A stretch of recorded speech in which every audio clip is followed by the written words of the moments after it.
Hello, everyone, and welcome to DAWOODSHOW. Today, I have with me Dr. Amy Beam, who is joining me as my first guest. Dr. Amy Beam has been an advocate and human rights activist for Yazidis since ISIS attacked them in northern Iraq in 2014. She is the author of the book, The Last Yazidi Genocide. Dr. Beam is an American who has lived in Iraq for 6 years working for recovery displaced Yazidis, and she is going to share with us her experiences and focus on the current Yazidi situation and how to recover from that situation in displaced camps in Kurdistan. Amy Beam, I'm so thrilled to have you, and I would like to start asking about how did you get involved advocating for the Yazidis. And I know that you not only advocating for the Yazidis, you lived among the Yazidis, you build friendship with the Yazidis, and that friendship helped you some of the Yazidis as your family, your own family, and they shared their sad and tragic stories with you, and the trust having them to tell you their stories. Can you tell us how did you get involved and what it means to build friendship before you approach to a community or individual offering them help? Thank you for inviting me as your first guest.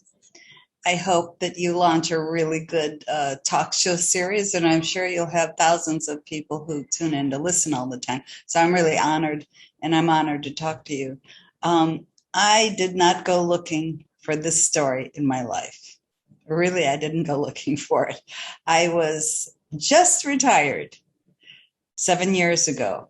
I took early retirement and I was living in Southeast Turkey. I had actually been in Turkey almost 7 years at that time, going there 6 months a year, running a little tourism business while I was still doing my business in software development. I have my doctorate in education, a first career, and my next career was 35 years in software development, IT. So I was able to live anywhere in the world that I wanted and travel to clients. The internet came along and I could do all my business through the internet or through an airplane since 1997. So that's why I was able to spend a lot of time in Turkey. I started this little tourism business as a lark. I didn't mean to, but I was helping some Kurdish friends there, and I made a website, and the business came called Mount Ararat Trek. And I still have that business, but there's hardly any business because the government closed the mountain for 5 years. It's just reopened. So there I was in Southeast Turkey, Şırnak, Turkey, close to the border of Iraq in 2014. Looking to how to expand it and have bus tours through Southeast Turkey, which no one does, but lots of people, especially Kurds, would like to go back to their homeland and get to know it better. I was there when ISIS, or Daesh as we know it in Iraq, came from Syria into Iraq and attacked the Yazidis in Shangal, which is their homeland in northern Iraq. Shangal is not inside of Kurdistan. It's south of the border of Kurdistan, which is part of Iraq. So the Yazidis fled in that one day, August 3rd, 2014. We're coming up on the 7th anniversary, 7th year. And 25,000 of them, they did not stop in the safety of Kurdistan, Iraq. They kept going. They went over the mountain by foot, most of them. Into Turkey. And that's where I met them. I knew that I thought maybe they'd come to a mountain village that I knew called Robaski in Southeast Turkey, up in the mountains on the border. And I knew people from there because I had previously investigated, and written a long report on the bombing of Kurds in that town, Robaski, Turkey. So I knew the people there. So I got in my car and I drove up there to my friend's house, and I found that there were 450 Yazidis who had just arrived that morning. They were still arriving off the mountain, and they were in the school. Um, I met with them. The very first person, I still know him, Sheikh Alias. He was from Zarava, Shingal. He came up and said, I'm the translator here. He'd worked for the US Army. So he was my first Yazidi I met, and he translated. And then the second day, I went to a friend down the road in another village just to stop for tea. He says, oh, no, you can't go back to Shernak. You have to come to our school, too. You have to do it. So he insisted, and I went to their school. It was just a few miles down the road. And there were 350 Yazidis in that school, and they'd been there 3 weeks. This was September 3rd of 2014, one day to the month after the attack. I got up, someone called a woman named Sarah. They said, bring Sarah. So Sarah broke through a crowd that was hundreds of people gathered around me because they thought I might be from the UN or a journalist or somebody with a title that could help them. Sarah came and she held up the IDs of her husband and 2 little children, like ages, 3 and 5. And she said to me that Daesh, that is ISIS, had taken them. They came in shooting. She ran and they got captured or killed. I'm not sure what's happened to them or to Sarah. I got up to hug Sarah when I understood it. And Sarah fainted in my arms. And I grabbed her head as she went down on the concrete. That's Sarah on the back of the book. Yeah. One day I'll find out what happened to Sarah.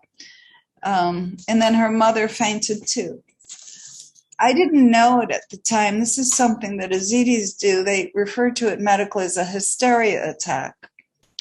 They faint, they go silent for about a minute, and then they start into a seizure, which includes arching the back, rolling the eyes, a full-blown seizure and moaning, and it can last 10 or 15 minutes. The men there carried Sarah and her mother off to a different part of the room. Now, I have to tell you about my personality and why this triggered me to do something. When I grew up, I'm a very independent, single person. I do things singly. I like my quiet time. I like to be independent. And I'm selfish because I love my freedom. I love to travel. So I didn't marry and I didn't have a family. I became a teacher because I wanted to be able to help people, but I didn't want to have to be obligated to help them. I wanted to be able to leave when I didn't want to help them anymore. So I could help a lot of students every day and go home to a quiet house with no kids. And that became my life. I began to travel. I've been to over 80 countries in the world, lived and worked and traveled there. And it's quite addictive. So I wasn't looking to take on the genocide. I more or less made it my hobby to listen to people's stories. It was my hobby. I somehow thought that if I could understand human behavior well enough to know if you do this behavior, then that will happen, that I could change my own path in my life and my own behavior and get more of what I was looking for in life. Maybe I was doing things wrong. So I thought if I studied people's stories enough, I could learn from that. I thought of myself as an armchair sociologist. It was my hobby. Sometimes people mistook my interest for I wanted to be true friends with them, but it was my hobby. Sarah faints in my arms and I started trembling inside. I said, I cannot come here like a voyeur, dip into their misery and leave. This is not funny for them. This is not armchair sociology. This requires me to do something because there were no other foreigners there, no outsiders, no journalists. There was nobody there but the Yazidis, the 120 Kurdish families who lived in that village of Robaski, and me. So it became my duty. I felt I just had to do something. And I never, even to this day, I never made a commitment that I would keep doing this tomorrow. Every day for 7 years, I'll be honest with you, I go to bed at night and I said, I'm done. I can't do this anymore. And the next day I get up and I keep doing it. And can Because I I add? couldn't walk away from Sarah and the Yazidis. They became my story. And a strange thing begins to happen inside a person. When you decide to help, you help a little bit, a little bit, a little bit. The people who are strangers to you, you might think of them as your cases or your clients, but they're strangers. If you know them long enough, they become friends. And if you continue to know them long enough, they become your best friends. And then they become your family. So I am like honored that I actually have Yazidi families, I think, in every continent in the world. I am sure that I have Yazidi friends and families that I can visit, I can live with. I can live with them the rest of my life if I want. I said, I want to be your grandmother and move in, and they would open their door to me. Because so many Yazidis have lost their family members. They lost their mother or father or wife, and they would welcome me living with them. So we don't walk away from our friends. This is what happened to me. And believe me, the work gets harder and harder. It's not getting easier. It's getting worse every day. It's getting harder. My cases are getting harder because more people know my name, so they come to me with their big problems. And the problems are really magnificently big problems. So that's what drew me into it. I didn't go looking for this story. Have also done so much work on the ground. Like you hear so many stories, but at the same time, I know through your work, you were running from one office to another office, trying to get the documentation for those survivors who lost everything after ISIS attack. And you were trying to get them the passport, Iraqi citizenship, and all this documentation. And it was a path for them to get to another country, to have another life. Can you tell us some of these stories? Like I would love you to share some of these stories. Like I know that some of the stories you cried with because of the joy, some of the stories you cried with because you were so like impacted by, you were so in grief. And there are some stories, like I know, like so many people's like similar to you, they offered a lot of help, even like through you they offered some help to the Yazidis. Yeah. You like to remember those people? As I say, I never had a day where I thought this was going to be the work I do the rest of my life. Every day I was so just mentally torn up and exhausted, I was going to quit. But to start out, I wasn't in Iraq, I was in Turkey. There were 25,000 Yazidis who came from Iraq to Turkey, and they were dispersed throughout Southeast Turkey into 12 camps in 12 different cities. There was a camp of 4,500 Yazidis in Shirnak, Turkey, where I lived. So I was going to that camp every day and trying to just see what they needed. And I started writing their stories. That's the first thing I did. And then someone said, we don't have anything to cook with, because the camp had only been open 2 months. The Kurds were running it. The Turkish government never helped them with any money. So they said there's mothers with babies and they can't warm their milk. And I thought, well, I could buy them little round burners to warm the milk on. Yeah. I went into town and I bought 13, which was all that the shop had. They had 13 and they were less than $5 each, and I bought them all.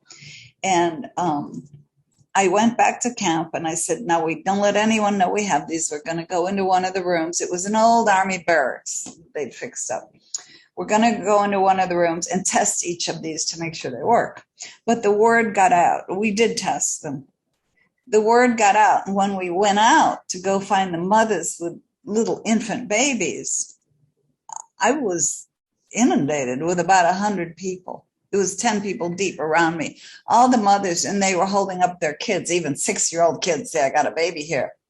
And there was a very old woman with a kid, maybe 5 or 6, with no teeth. And it was sad. And she wanted one of these. and I had to say no to her. And it really, really shook me up. I thought in the beginning that giving out aid would make me feel good, that it was like a nice, feel good thing. And then I learned out that distributing aid rarely makes you feel good. It really is an upsetting thing because you never have enough to go around, and it's never fair. It can never be fair because you can never have enough to meet the need. There was a woman who read my article and saw the picture that I posted with the article. And she and her husband live in California. And she tracked down my name. My email address was easy from the article. And she wrote to me and said, "We are the children of Jewish survivors from the Holocaust from Nazi Germany. And we saw what you were doing, and I'd like to know, could I send you $100? It's not very much, but we're, retired. And would you spend it for the people in this camp?" So, okay, she sent it to me to my PayPal account, and I went and I ordered from the store another 50 stovetop burners. And that's how I got started. So I was never looking for it. People were pushing me and pushing me. And then the more that I posted, the more that people came and donated. The second time around, when I brought those 50 burners, I'd learned about distribution. The camp manager and the camp guards had told all the people who come to distribute, "Please let us help you. You can do it. You can hand it to someone, but please let us control the situation because we know how to do it." So the second time, I just gave them in the warehouse. I said, "You figure out who needs them. I don't want to be part of that," because the camp managers know who the neediest families are and who had the babies. It began like that.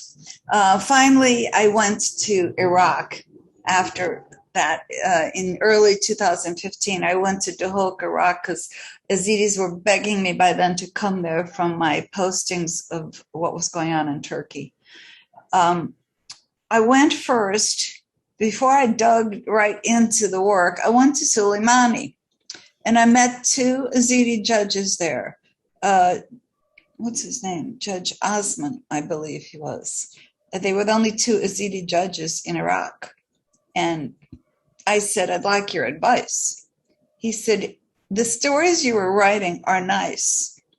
They're human interest stories, and it gets people's attention, but that's not the way you need to write if you're collecting evidence for a court, for prosecutions later." And he showed me a style of writing that was totally different for what I was used to. It was like writing a police report, basically. You put down the interviewer's name, the translator, the date, everything. You write it from first person. "I did this. They came to my door. They shot my husband." And the person signs it like a police statement. He said, "This is how you have to write, Amy." So that is how I wrote my book. Half of my book are witness testimonies of terrible things that happened that ISIS did to them.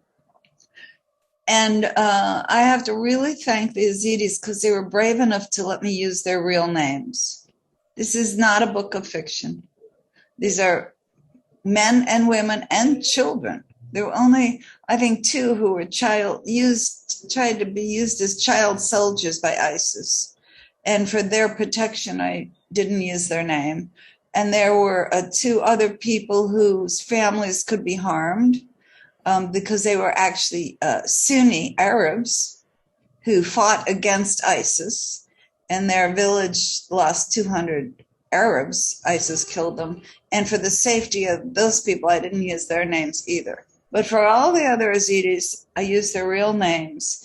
And that began my project. He said, "Here's what you need to do. Go to Duhok and sort out the problem with Yazidis getting their IDs and passports because they can't get them. They won't give them to them." So that's what I did. I went to Duhok. I met one woman. I had known her whole family in the camp in Shernak, and I knew that the sister was missing with the two little kids. I got a call from them one day, and they said, "Amy, she's back, she's back, she's back." They didn't know she was getting back. She actually did escape on her own and got back. So the family rushed there from Shernak, and I rushed there, Vian. And Vian was back 3 days with her kids. after I think it was 11 months with ISIS. And I gathered in the room to take her story. The way that the women give their stories when they're returning from captivity, first off, no men are allowed in the room, not their brothers, not a husband, not a father. This is a woman's thing because they've suffered from severe sexual abuse. Yeah. Right. In that room were 17 young women. Some were teenagers, some young mothers with like 1-year-old infants because their older children had been taken by ISIS, but they got to keep their babies. And those 17 women had preceded Vian in escaping. So they wanted to hear her story. So Vian told the story in a nutshell because she said it would take her 10 years to tell me what happened to her. Yeah. And I said at the end of it, what is it you most need right now? She said, I don't need a house. I'm in this caravan. I'm with my family. I'm safe again. I don't need clothes, although she was still wearing only the black dress. That's all she had that she escaped in. And I don't need money. She said, what I need to do is leave Iraq forever and never come back. That's what I need to do. And all the other women there agreed that's what they needed to do. So I went out the next day and I bought 17 big shoulder bags. So when they got on that plane to Germany, they could put their things in and go. And I started my passport project. I have to take the Yazidis to 6 offices 2 times, at least, to get to where they get a passport in their hand. Iraq has 2 different kinds of IDs, and they need both. They first had to get a police report because a crime had happened to them, so they had to go to the police and report it. It had to be written up. They did do that, but the police didn't give them the report, so we had to take them back to the police to get the report. Then we had to take these women whose husbands had been killed to the court and get a document from the court. Because in any country in the world, you can't just take your children out of the country without parental consent of the other parent. Well, the other parent, the father, was dead. ISIS had killed him. So we had to get the judge to give custody to the women. In Iraq, the way the law works is children belong to the father and his family, his parents, his brothers and sisters. The children do not belong to the mother and do not share the mother's name. So in order for the mother to take her children with her to Germany or to do anything, if she wanted to sign a lease or rent an apartment, do anything, she needed to have this document from the court. So we did that. Then we got the 2 IDs, and it's 2 trips to the office, 1 to apply, 1 to go pick it up. And then finally we got to the passport stage. At that time, it was a 1-year wait to get a passport, and then it increased to 3-year wait. Because of all the displaced people, 500,000 people all wanted their passports. So over this 6-year period, we're now coming up on 7 years, I've gotten over 700, maybe 1,000 passports and all the preceding documents that it took to get to the passport stage. And most of those were for the Yazidi women and girls and children who survived from ISIS captivity. There were some people who were had been interpreters for the U.S. Army who could go to the U.S. I got their passports. There were some people some families whose houses had been exploded by ISIS. They had nowhere to return to. I could get their passports. And there were some people who had family members who had been killed. And those were the categories of people who didn't have to wait the 1 or 3 years, that I can go right in within a week's appointment and take them in. That's been my main project, and I raised funds to do all that. I paid for the taxi, the staff, and the government fees. All of those people got asylum in other countries. Unfortunately, 1,000 or 2,000 people is just a drop in the bucket compared to 400,000 displaced Yazidis. So the problem goes on, and every day, like today, every day people are begging me to help get them asylum, but I can't get them asylum. I can get passports, but I can't get them a visa or asylum in another country. I continue to try to advocate for that, but I personally cannot do it. Now, I'm sure you've got a lot of thoughts running through your mind about this talk about IDs and how to get out of Iraq. So let's hear what you think about this subject.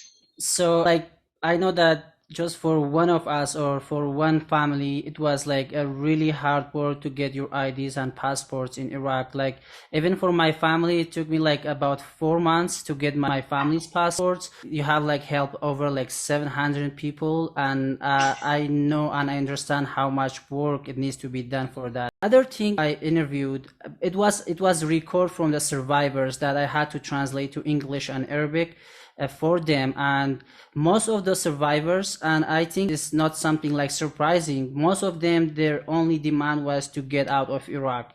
And if you just go to camps, even people without trauma who were not captive by ISIS, who didn't went through abusing, rape and all that, they're still traumatized in the camps because of the situation, the poor conditions in the camp. And my family is included. My family have been like living in the camp for like 7 years now, and I believe that the situation for every Yazidis, they're always looking for something to happen. While they're waiting, they're like 95% sure that nothing is going to happen, because going back to Sinjar is a kind of like suicide for now. It's like 85% is destroyed, controlled by different group of or different militias in the area. It's not safe at all, and their houses are totally destroyed. So they don't have that like big hope to return to Sinjar. They don't have a hope to stay there because they are just living in tents, and they are also aware that they cannot escape to another country. If I was there, I would always look for some change, because there's no like chances to work, there's no freedom to travel. They're living in the small tents that are flammable, they could be burned any minute. So from your perspective, is there any hope for Yazidis in Iraq in general, and what are some solutions that could happen for Yazidis? This is a really hard question. I call it a conundrum. For your listeners who don't know English so well and don't know what a conundrum is really a puzzle or a problem that has no answer. It's a conundrum. I say straight out, the only solutions are bad solutions. I give a solution, people say, oh, that's a bad solution. I say asylum for a solution. That's a bad solution. Yazidis will lose their culture, their music, their family unity, their dance, their festivals and religious holidays. They'll lose all that. And I said, yes, that's right. They will. They will. Definitely they will. Yeah. They said, that's a bad solution. Going to Sinjar is a bad solution. I think it's less than a month ago, there was a shepherd boy. I know you know this. Yeah. He was 14 and he was tending his sheep outside of the village where he returned to, and he stepped on an IED and was killed. The very next day, the Iraqi security forces wanted to give their full support to the Yazidis. They went directly to where it happened, and they were going to go through the whole fields and clear it of IEDs. Another one exploded and 5 people were hospitalized. Yeah. 2 were able to go home the same day. 3 had severe injuries. I haven't had a chance to follow up. So it's not safe. No matter what German courts and asylum judges say, oh, we're reading on social media, it's safe and everyone's going back and you can go back. This is a lie. I don't mind saying it exactly like it is. It's an outright offensive lie. It's not safe to go back. So why are Yazidis going back if it's so unsafe? Well, here's the other awful choice they have. They can live in a tent for another 5 or 10 years. On June 4th in Sharia camp, 350 tents went up in less than an hour, went up in fire in less than an hour, displacing, I guess about 200 families were displaced. So they'd lost everything in 2014. They'd managed to gain back just a little bit, like a refrigerator and an air conditioning unit, some clothes. Maybe they'd saved a little money. And then again, they lost it all. So how many times can you start over? Losing it this time was worse than losing it in 2014, because there were many families in 2014 who had a car or a truck, and they were able to take it and drive to safety. They were able to take their documents, take their money out of their safe, and they had assets. Yeah. And they got to safety. In the last 7 years, they've used all those assets. And if they lost everything, they gained something, they've lost it again. So it's this repeat of ongoing genocide. So here are the choices people have. All of them are bad choices. I don't think there's good choices. Keep living in your tents. Try, if you're young, try to get your education, because education is going to open your future for you. I say try to learn a foreign language, French or German or English. It is going to open the doors to the world for you. If you only speak Kurdish or Arabic, it's going to be very hard for you to get out, manage to find friends to help you to get out. So that's it. You can stay in your tents. You can go back to Shangal, which is dangerous. Maybe you can't go back because your house was demolished. Or you can get asylum, which you can't get. Last week, about a week ago or 10 days ago, the country of Belgium recognized the Yazidi genocide. It was a very nice proclamation. I think, 3 days ago, July 15th, they voted on it, so it should be official now. I read it word for word. It's very nice. We're sorry for the Yazidis. We really want to help the Yazidis. There wasn't one line in that proclamation that said we're willing to give them asylum. No. We're sorry, but you can't come here. That is the fact of the world. So no good solutions. I was in Italy. I just came to Georgia 2 days ago.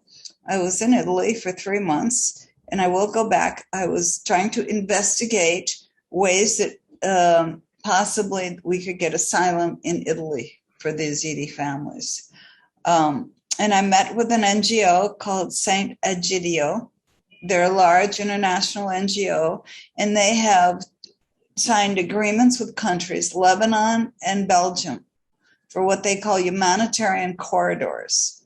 So if you could get from Iraq to Lebanon, or you could get to Belgium, they could get you asylum, or maybe even bring you from there to Italy. But you could get asylum. And we were going to try maybe with 3 families. So I prepared a list of an extended family. I think it was 15 names.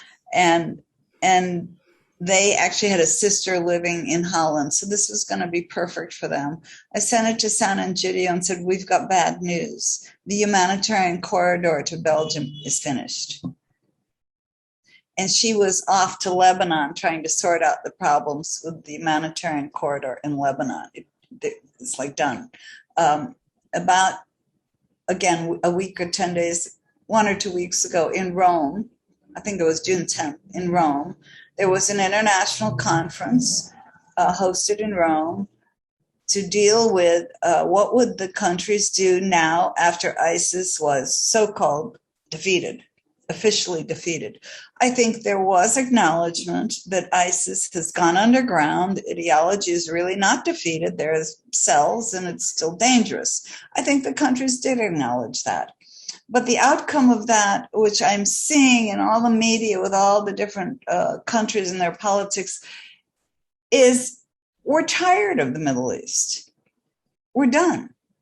We're done. Because next week after that, coalition's pulling out. This NGO, San Egidio, is not doing anything with the Middle East anymore. We're done taking people from the Middle East. And all these stories are popping up. So I think this is a result of a consensus with the Western countries in Europe. It's my guess, okay? But I'm seeing the signs of it, that they're weary of helping the Middle East. They're weary of immigrants. We just don't want to know about it anymore. So again, not a good future. Where does that leave Yazidis? some Yazidis get out through family reunification. Yesterday, a family that I helped get their passports a couple months ago, they finally arrived in Holland yesterday because their sister's family already lived there, and they were able to apply through a legal means called family reunification. And thank you to the Netherlands, they honored it, and that family got to join them. And they posted a photo. It's a big, maybe there's 25 people in the two families reunited. So that's one method, family reunification. But I just don't see it because the countries have closed their door to asylum, not just Yazidis. What is it? 58 million, 63 million displaced people in the world? And people say, who are Yazidis? You know, Yazidis, a drop in the bucket. What about your family in trying to get them? What problems do you face? In what way do you have to get them? I think for my family, it's very complicated and it's a long process I had to go through. It was just a chance that I took, and now I am still waiting for my green card. I'll have to wait like 2 more years to apply for citizenship, then wait for my family maybe up to 10 years to get approved, like some of them just to come here. But just understanding from your speech, it's just like it feels for me, and it's very sad for me and for my whole community that all the doors are closed. And I'm just remembering when I visited Israel, I went to Yad Vashem, the Holocaust Museum, and I just look at all these documentation from the families who were lost at the Holocaust, and it took so long to the world to recognize what's happening to the Jewish people and to recognize the Holocaust. And at that point, they said never again.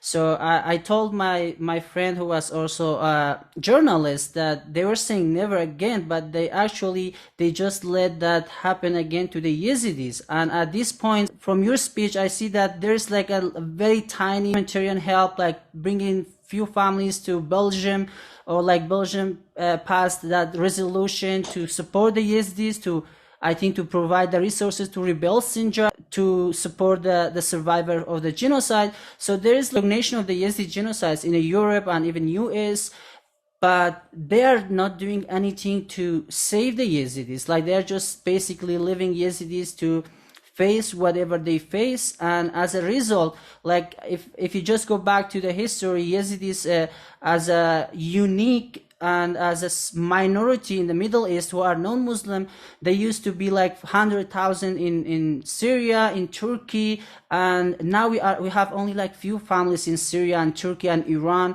My fear that in near future it will be same case for the Yazidis in Iraq, and at the same time, as you said, that they will lose their culture, they will lose their identity, because people, when they just scatter all over the world, they just disappear in a diaspora. We had so many people who were Yazidis from Turkey, and many of them they had to convert to Islam, and others they just disappeared in Europe, like in Germany and other countries.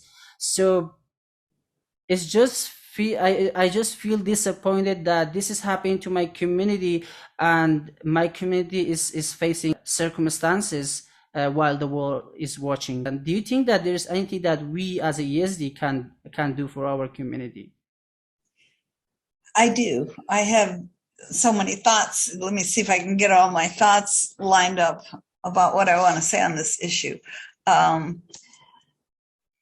There's some NGOs, and we try to raise money. I try to raise small amounts of money to do some small projects. There are bigger NGOs, and it's hard to raise money from Yazidis. Yazidis are not contributing.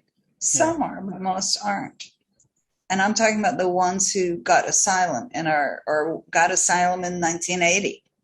You know, they're 40 years old, 50, 60 years old. They've got jobs, houses, cars. But I'm more forgiving toward them than maybe you are as an Yazidi, because I feel they probably are contributing, but they're contributing directly to their families. Yeah. And probably you're doing the same. You have a little bit of money, you're not making much at a job, but you have a little bit, and what little bit you have, you're going to send to your family. by Western Union. Yeah. So I don't try to tap the Yazidi community because they're tapped out. Remembering that they had to pay anywhere from $4,000 to $20,000 US dollars per person to rescue the women and kids from the hands of ISIS. That was like a ransom. It went through a lot of middlemen. So they used all their money. They sold their cars. They borrowed from people, and they're deeply in debt, the entire Yazidi community. So I forgive the Yazidis for not obviously donating. I think they are doing that. It has to be the non-Yazidi community, the international community, who can give. I had a friend, and I say it in past tense, who was very wealthy. Her husband had died. She'd inherited millions of dollars. She was a philanthropist for women's health issues. And when I first got involved in this, I said to her, could you donate something to me? $100, $1,000, could you just help? Because I knew she gave money. She'd given $5 million to build a hospital wing. And she said she would, but when I went and met her face to face, she didn't. She said, Amy, the problem is so big that no matter how much money I threw at it, I don't feel I could make a difference.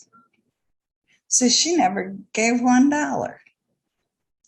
I also don't communicate with her anymore. The people who give the money, I'm going to be honest, are poor people.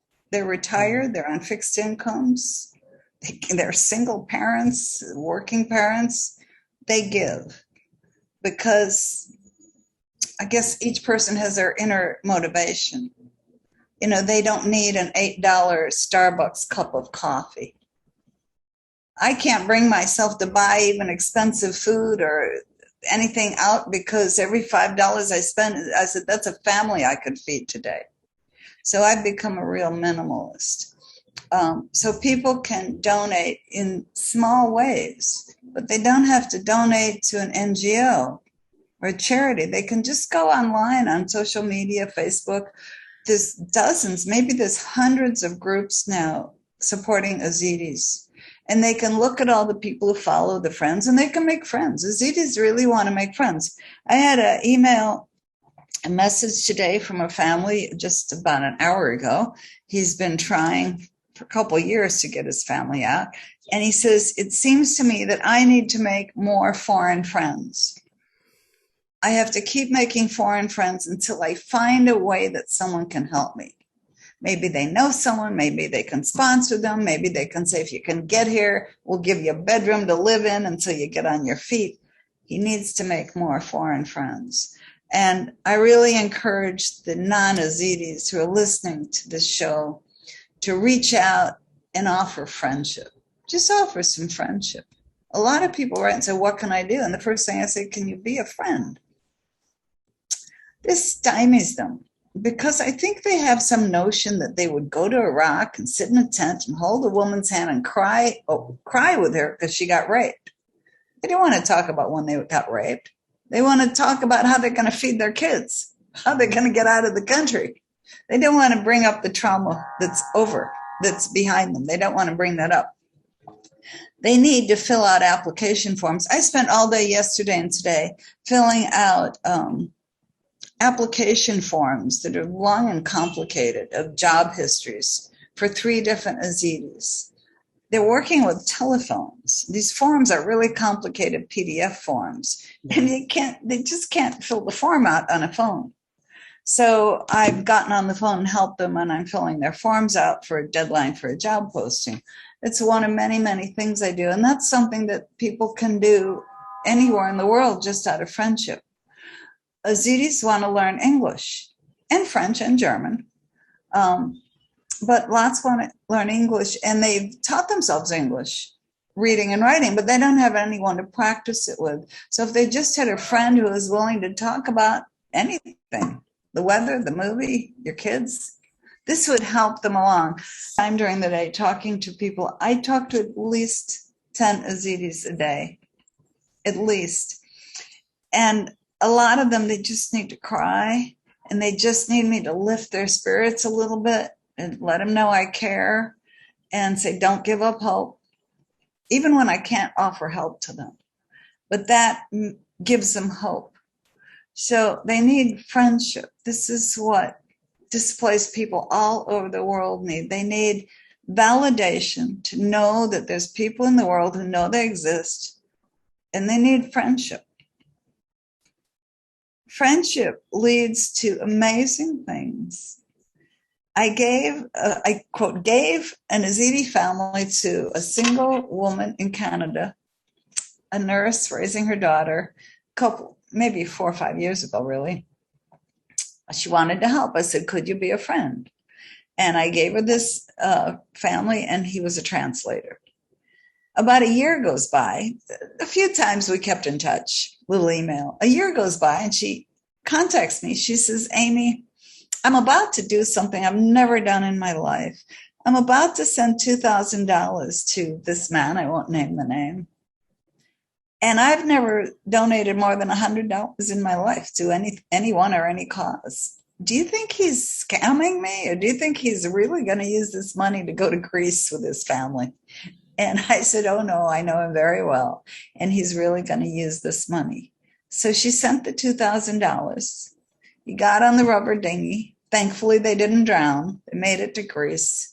And maybe a week later, they were in Germany in his teenage brother's room that the brother had gotten there before him. That family all has asylum, I think maybe citizenship now in Germany. They went through their language courses, their training, and they're all working. And they're doing well in Germany. And that was because this one woman, a single mom, stretching every dollar, was willing to take a chance and offer friendship. And friendship doesn't require money. A whole year went by. She wanted to help them because she had become their friend. They call her mom. They're never going to forget her. That's what friendship can do. It's a very, very powerful thing, friendship. That's why I can't leave the Yazidis. I'm not helping these people. I'm helping my friends. I'm helping my friends. There was a woman called, sorry, I forget her name, Kyla Muller, I think, a young American woman from Prescott, Arizona. And before ISIS entered Iraq, she decided, I think she was 19 or 20, she was very young, she went to Syria. She'd been reading about the terrible things happening to people in Syria, and she wanted to go help, and she did. And she got captured. She was held by al-Baghdadi, the head of the ISIS caliphate. Yeah. She was his trophy, an American woman. She did get killed in an airstrike. But before she got killed, she went back to visit her hometown, and she spoke to a community group like the Kiwanis of the Chamber of Commerce. And a friend, someone who became my friend, was retired and was in that group. And he'd never heard of Yazidis. He said, if this young woman can risk her life in Iraq, in Syria, then I can certainly donate some money to help. He contacted me through an article I'd published because he didn't want to give to an NGO and the money would just vanish into salaries. So he said, I want to give $5,000 to these women who've been raped. I said, okay. It took a long time, a few months, because Western Union has a banking embargo. Thank you to the US for the banking embargo. And they can't send money more than $2,999 to Iraq. So that was the limit, and he sent it. And I wasn't there at the time. I was in my home in Barbados. But I got one of my translators there to receive the money. And he got a team of people, and he put together a list of 35 names of women who'd come back from ISIS. Nadia Murad, the Nobel Peace Prize winner, was number 3 on that list. I think we were the first people to put some cash in her hand. And it was $80 US to 35 women. And after he did that, and we showed him the pictures, he felt like he'd really done something. He donated $20,000 over the next 5 years. And he was not a wealthy man. He was retired. His house was paid for. He had money that came in every month off investments. He said, I'm not rich, I'm not poor, but I really don't need so much every month. And every month he donated hundreds or even thousands of dollars until he died. Stan, he didn't like to have his last name known. He went by the nickname Easy.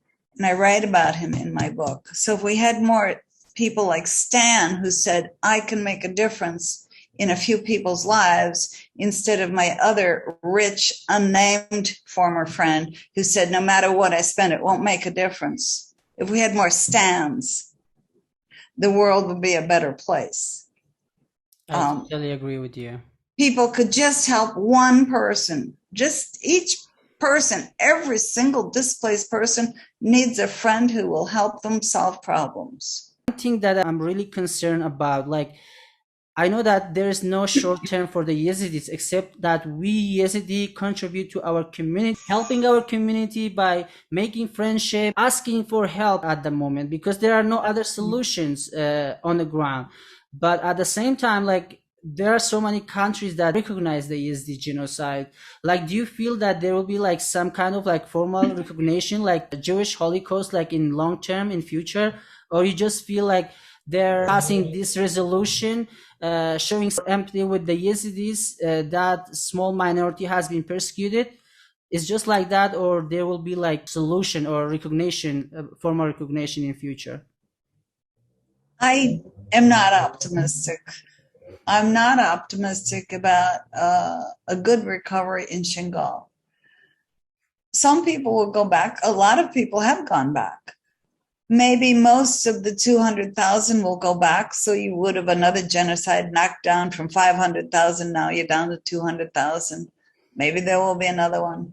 They'll go back because they don't have any choices. It's the tent or go back. One of my translators who worked 2 years for me, he's waiting with IOM to get to America. He's given up. They went back last month. Yeah. They went back. Some will go back because it's the only solution out of the bad solutions. They'll start shops, they'll start growing, they'll raise sheep. Life won't be as prosperous as it once was, but a little bit of life will come back. There is life coming back in Shingal. It's still dangerous because of conflict, mines in the fields. The politics, Iraqi politics, are really broken down. So it's still not a good environment. But in terms of a full recovery of the community as it was, I'm not optimistic. After World War II, Jewish community all left, and they were transported to what became the new Israel. They left Iraq. I was told last week, someone told me, I didn't know this, that when they had their passports and were stamped, it was leave and don't return. So I don't know if they left willingly or they were kicked out, but they left and couldn't come back. All the Yazidis I know, I won't say all, let's say 80%, maybe it's 95%, but I'll say 80% want to leave. If they could leave today, they would leave. They'd be on the plane in the morning. Yeah. Mostly elderly don't want to leave. They don't want to start over. They want to save the land for your generation. They said, somebody's got to stay behind and save the land. So they see that as their role, to save the land. But most of them want to leave. Now, for your listeners to understand this, they need to understand that most of the Kurds want to leave, and most of the Sunni Arabs want to leave, and most of the Shia Arabs want to leave. In fact, everyone wants to leave Iraq because Iraq is still going downhill. It's not got a clear or good future. You know, I have my own bizarre idea for what should happen to Iraq.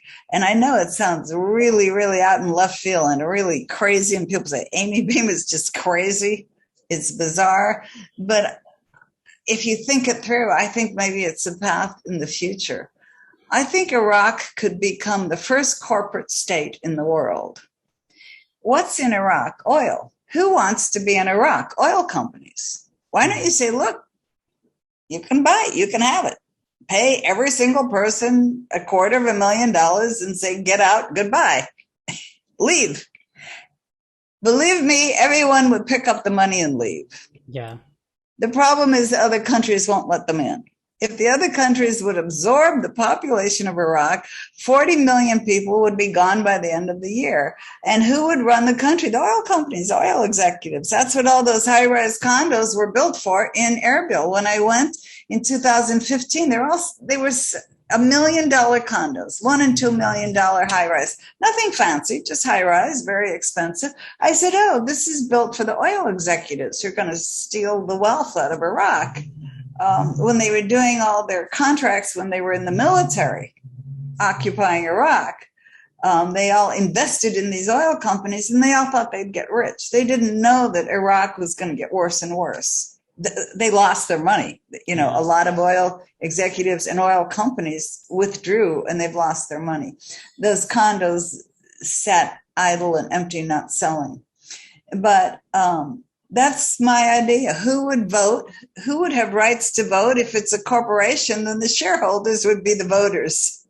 However much share you bought of Iraq, you vote. Run it as a corporation. Let's face it, the countries in the world are now run by corporations. Yeah. They just don't go out and say it. But you don't think that Exxon runs America? Exxon and Amazon and Facebook? They are running America. Yeah. We vote, but what difference does it make, our vote? Because the votes in Congress, the congressmen are all paid for. It's not just Baghdad that has corruption. Everywhere. The U.S. has corruption. Every country now has corruption. The corporations have become too powerful. We're losing our democracy in every country in the world. We're losing democracy. We're losing free speech. We're losing democracies. The corporations have taken over. And I said, good. I think that though my idea sounds crazy, you, maybe not me, but you will probably live to see the day when we have corporate states. Do you know that it was... I'm pretty sure it was Zuckerberg, Facebook. I'm pretty sure. Maybe it was Elon Musk. One of the wealthy billionaires in the world applied to the World Health Organization to become a member. Now, the only members in the World Health Organization are countries, states, legal states. Now, did they laugh at him and said, you're joking? You got to be kidding. You're just a person. You're not a country. No, they voted on whether they should let him be a member. And he got it? No, he didn't get it, but it came close. But that's how much wealth and power he has, that one person who controls this huge corporation that's controlling all our lives in the world can dare to think that he has the power of a country. This is the future we're facing. And I think that future, it will be hard for a minority like Yazidis who are in the camp. We still have 2,000 women and children are missing. Like they said that right. ISIS is gone, but like where are like 2,000 Yazidi women and children? So basically facing a lot of corruption in Iraq that's going on, and Yazidis are just paying like too much price for that, even though they are not part of Iraq. Like Yazidis are not considered as a normal Iraqi citizens. They were never considered as a citizens. And we like, I remember just like back in like 15-20 years ago, like Yazidis they wouldn't even let a Yazidi to be a judge or to be like a high officer in the army. So Yazidi have been facing all these discrimination in Iraq all the time. And there are no any political solution for the Yazidis because like there are no interest in the Yazidis. And the whole thing in Iraq is under the corruption, under the control of other countries. In your opinion, like what's going to happen to Yazidis in future?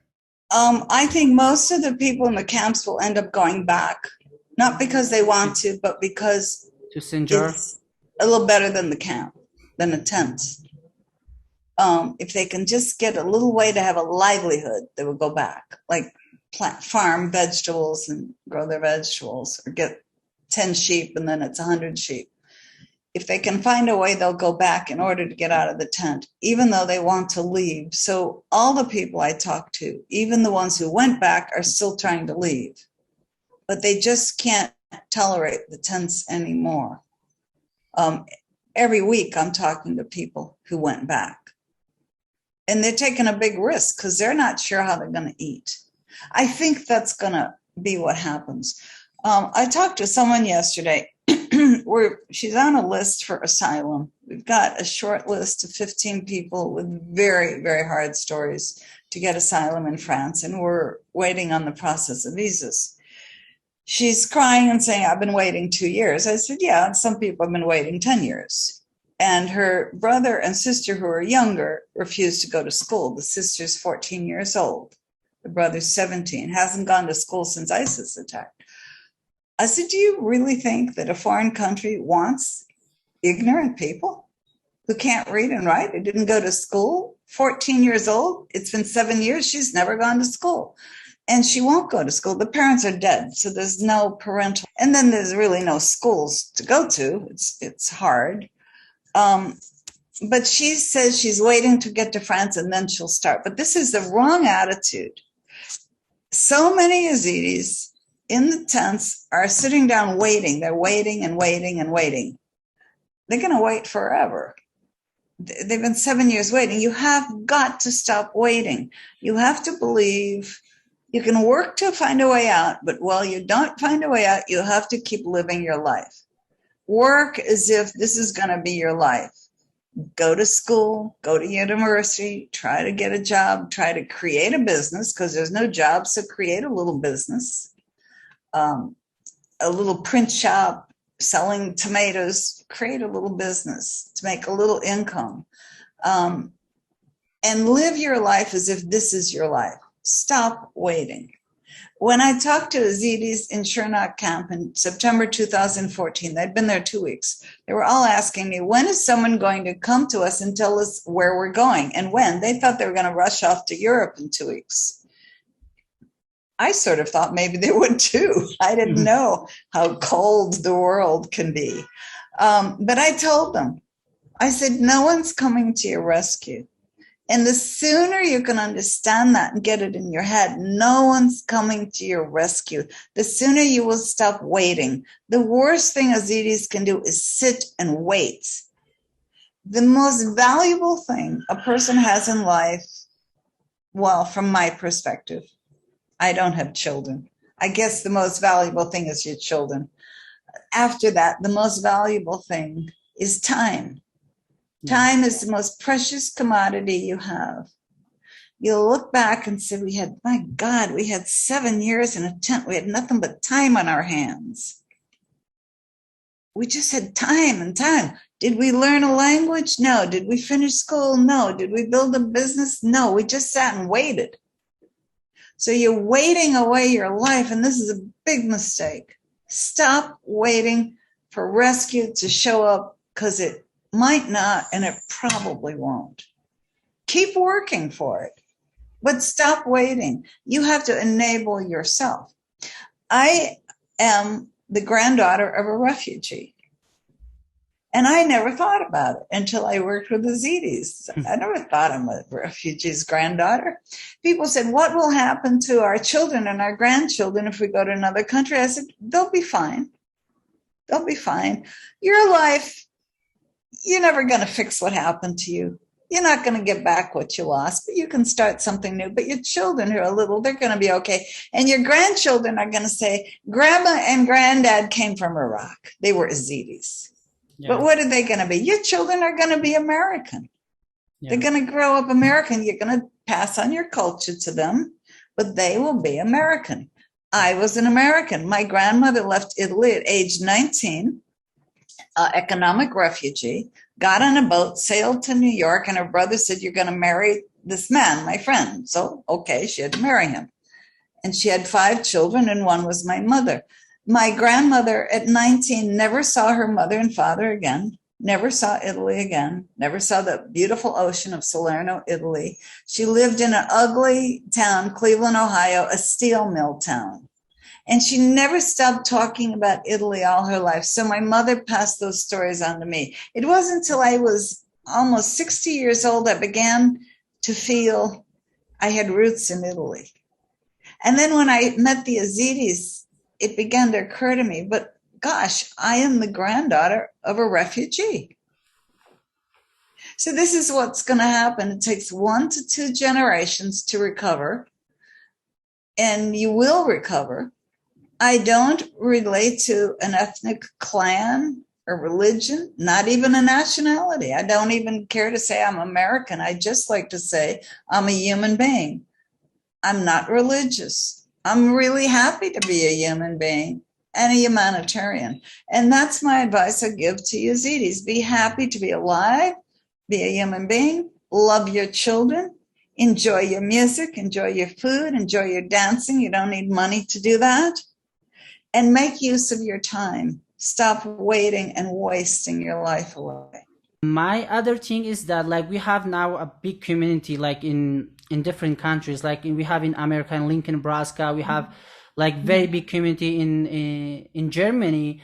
And what are some ways that we can grew up like better in those communities and also contribute to our community? I just want to like clear more to our young generation. I know that our young generations are doing like really good. I know like part of the they are studying hard. They are trying to show that they can do something to contribute to these communities and also to help their communities.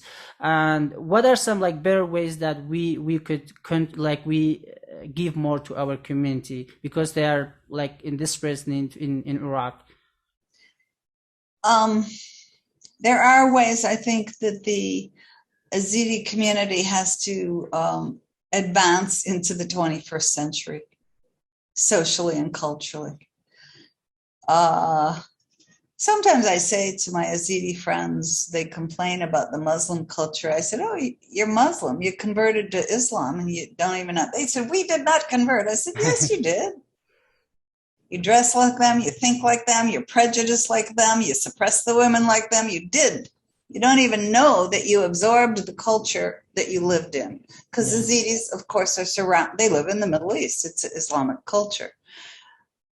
So I'll talk about some of the things I think are the worst things about the Yazidi culture, because like all cultures, it has great things and things that need to be improved upon. And the worst thing is that there's no equality for women. So the best thing that Yazidi men can do, fathers, husbands, brothers, is to liberate their sisters and wives and mothers, to treat them equally. And that means an education, and that means getting out the door and working. I have worked all my life. It's brought me great happiness and reward. I can't imagine sitting in a house all my life and doing nothing. Nothing to do but play games on my, little computer games on my phone. No, I love to be creative and have intellectual stimulation, know what's going on in the world. The Yazidis just about a week ago announced that they elected a consul in Europe, in Germany. And they proudly posted all the pictures, and that's great. I'm glad that the Yazidis are trying to organize themselves. And part of their goal was to help restore Shingal, and all of that is worthy. There were about 50 men gathered around in this room. There wasn't a woman in the pictures. So what are they going to do? Are they going to make sure that the dowry price of $2,400 keeps getting paid? Or what are you going to do? You're going to come and attack the family if they don't pay the dowry to marry their daughter off? So these things need to be changed. Yazidi men are still insisting that their wives and sisters, daughters, cannot wear Western dress in Europe.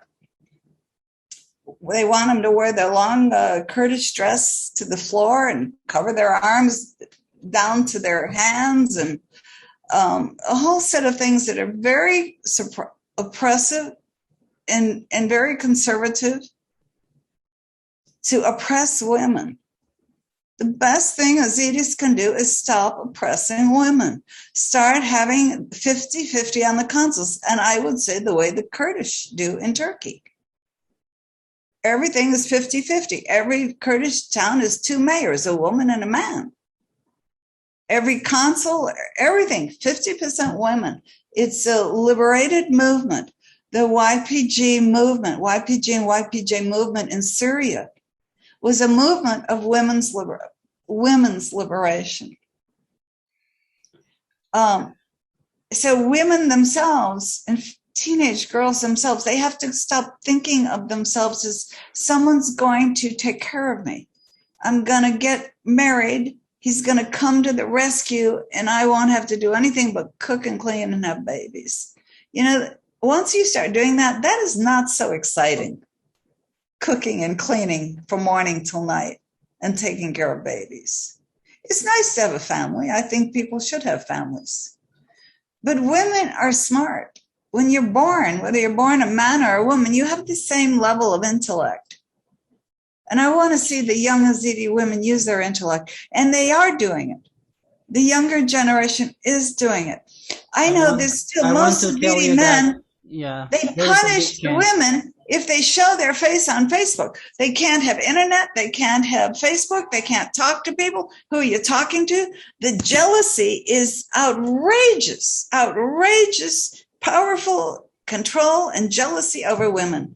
And as a woman who spent my whole life, 50 years fighting for women's rights in America, because I grew up, we didn't have rights either. Yeah. Terrible discrimination when I grew up. Women have to fight for their own rights. And if men want things to get better, then men have to fight with them, side by side with the women. That's the number one thing they should do. And stop. I was very proud when I was in Germany. It's got to be 4 or 5 years ago now. I met in a house with a group of men gathered. They were all men, and they were talking about organizing, getting organized. And I said, but where are the women? They said, oh, the women, we'll have women with us too, but they'll come later. But one man that made me very proud, he said, my daughter will never be sold for a dowry. She can marry who she wants, and I refuse to take a dowry. My daughter is not for sale. Yeah. I know that most people disagree with me. Stop living with the concept of shame. I don't mind doing it. I could let my daughter do it, but the neighbors will say, what a shame, what a shame. You let your daughter get a job. What a shame for the man. So this concept of Yazidis shaming each other, this is another thing that should stop. Just never use the word shame again. I could go on with a longer list, but those are the two main things. Yeah, I totally agree with you that there should be an equality between men and women. But there's one thing like we should not forget, like Yazidis, they just grow up as a small community surrounded by like a majority of Muslims. Like I remember like my sisters or my mother, if they go to like hospital in Mosul city, they would have to wear that scarf on their head. They will have to follow the impact of the culture on them, like the way they were wearing clothes, the way that they were wearing, they all have to go to school. They will not have to go to school. I know that we were having that so much impact or from the surrounding community.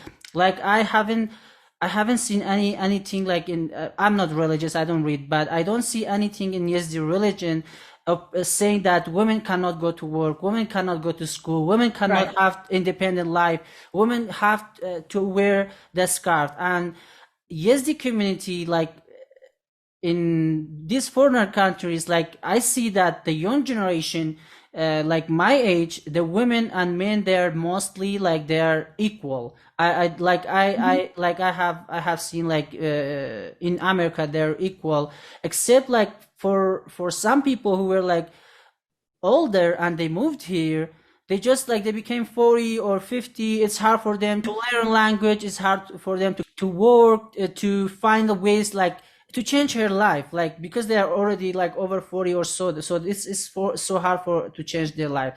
So I agree with you that there should be equality like between men and women, and that's like our goal also as a young generation. And I see a big change, big movement, like in the ESD communities, because ESD community is not that hard to adapt, to adjust, to learn in a positive way. Like I don't mean like that. I want the ESDs to change everything, to lose their identity, lose their culture, to forget their Mhm. like celebration, their Right. holidays. Like I'm with that we keep our identity and also change for better. So I would like to end up this with what else you'd like for the Yazidis community, for the supporters of the Yazidis community, like your message to them to help the Yazidi community, because I want to use this show as a way to approach everybody, the Yazidis and non-Yazidis, in order to come together as a community and our supporter to like a better future for Yazidis. I would say to especially the young people, be the change you want. So many young people say, I do it, I don't mind doing it, but my friends would speak badly about me. So, the neighbors, my father, my mother, and they said, when things change in the future, I said, but nothing's going to change in the future until you change it. So you have to be the change you want. If women want equality, then women have to start acting like they're equal. Stop being ashamed to show their face, to speak up, to go out, to get educated, to get a job. Don't be ashamed of that, and don't let yourself be suppressed by other people. Be the change you want. The other thing is, people ask me, where do I live? I'm a little bit like a refugee myself. I'm not sure where I live from day to day. I've left the US 32 years ago, and I don't live there. I live in an island called Barbados in the Caribbean. I spend my winters there, but it's getting to be shorter and shorter. But that's my legal residence. I went to Italy to see if I could stay there because my grandmother was from there, and to reestablish my roots. And I got a 90-day visa and they wouldn't let me stay, so I had to leave. I am sitting in a little room. I bought it 9 years ago. I built it, actually. It's 27 square meters, and it's my apartment. So they say Americans can have a 1-year visa, but I don't want to go back and live in the US. I'm happy that you live there because it's Thank given you. you a great start. Um, so I'm not sure where I live, but I can live anywhere. Here's my point. I know that I can live anywhere. Where is my office? This is my office. The computer that I'm looking into, this is my office. I can pick it up, put it in my backpack, take my passport, my documents, and leave. Psychologically, where you live, it's psychological. Yeah. Yes, you do have to have a livelihood, but I could live in Sinjar. It's no problem. I've lived in Sinjar for 3 years in the most miserable conditions. I think people have been following me know that I lived in one room that was burned. I scraped it off and painted it, ran a wire, so I had to have a light bulb and a plug, and I had a mat on the floor, and that's how I lived. And I bathed for 5 years out of a bucket. That's why I cut my hair short. And it doesn't bother me. Psychologically, this doesn't bother me. Wherever you go, there you are. You're still you. You can still think, you can still be creative, you can still, through social media and the internet, talk to the people you love on the other side of the world, like you talk to your mom every single day and you see her. You can still do those things. Yeah. So you have to start living where you are, living a little bit more in the moment. Work for the future, but live for today. Live for today, plan for tomorrow, and stop waiting. And be happy. Be happy with the love of your friends and family, with the air that you breathe, that you can walk. Make use of your time to be creative and build, to learn, to build, to be creative. And you can do that anywhere. I actually think often of going back to Iraq to live in Iraq myself. I said, of all the places I've lived, where did I enjoy it the most? And if you want to know the truth, I enjoyed living in Sinjar in that burnt out house. I loved my friends. I was active. I was doing things. My life was full of meaning. Now, there's one thing that makes me different from Yazidis, and they're all sitting there saying, yeah, it's easy for her to say. Mhm. She's got a U.S. passport. Yes, indeed, I do. And I'm retired, so I get a monthly pension every month in my bank account. I'm a little anxious every month at the first of the month to make sure it's going to be in the bank account, because the day that the U.S. government turns off the tap and I don't have it, then I've got a problem too. I am sitting in an apartment that it's one room, but it's mine and I own it. So I have a lot of security that the Yazidis in the tents don't have. And that's what differentiates me, my pension and my passport. Yeah. In this room I'm sitting in. Yazidis just need to get to that point, and this is what they need: help. They need friends to help them.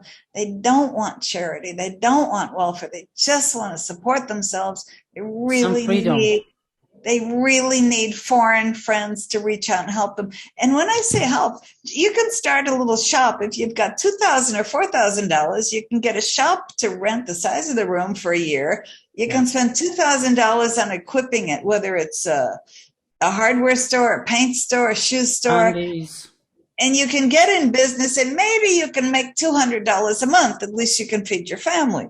Yeah. So slowly you can begin. So foreigners who want to help a family or a person, not everyone, might invest in a person to start their livelihood. Maybe they need seeds to plant their wheat. If they plant the wheat, they can make $4,000 in the season and they can get back on their feet. This is what I say to people who really want to help: find a person or a family and help them with a little livelihood, a little bit of money, to get seed money to get started. Thank you so much, Dr. Amy Beam, for your time, for all that you're doing for the Yazidis. And I would say that you could purchase Amazon.com. Yeah, and I would like also if you could just have 1 minute to tell the listeners about like your plans for this book. I know that you are trying to get it like another languages, and your plans on your book, and it's available on Amazon. The last Yazidi genocide is the result of all those interviews and all those people I helped getting their passports, and more stories. It's 400 pages in Arabic. It has been translated to Arabic, and right now we're going through the final read and edit to make sure it's printed well. I don't want a bad translation. And then that will be first an ebook. I'll load it up. I really hope I can get it by August 3rd as an ebook. But if not, it's going to be soon.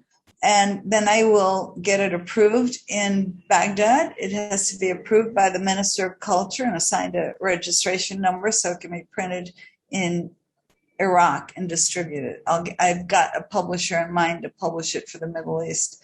Right now it's only in English. I'm working on an English ebook version that will have lots and lots of photographs. So it'll be like a multimedia thing, and it's taken me a lot longer than I wanted. And to accompany that, I will work this year and next year on a website that organizes the thousands, maybe I have 250,000 photos and videos of the last 7 years of the genocide in the Yazidis. I will organize that in a website by category. So I want to save it for history. This is what I want to do: institutionalize this to live beyond me. And that's phenomenal. And we as a Yazidis, we thank you, and we are so grateful for all the work and for the book, to have it as a documentation for the Yazidi genocide. And thank you so much for your time to be on Dawood Show. I want to say one more thing. Okay.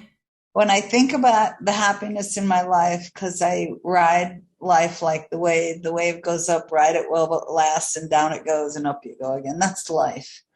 The happiest I ever was in my life was when I was in Sinjar in the most terrible conditions. Because I was helping people, and I knew that for the first time in my life, what I was doing was important. I spent a life teaching, that was important, in my 20s, and a life developing software, project management. Writing code, it does not light the world on fire, but I made good money doing it. The only time I've been like truly, deeply, passionately happy with what I was doing was when I was doing this humanitarian work, and I'm still doing it. And I have made the most incredible network of friends, Yazidis and non-Yazidis, all around the world. It has really transformed my life. And I want to encourage other people who are retired, who have extra time, people are at home or vets, to take up humanitarian work, even if it's not for Yazidis, because it is deeply rewarding. And this world needs an entire new ethic where everybody thinks it's part of their responsibility. Thank you so much for your message and for your time.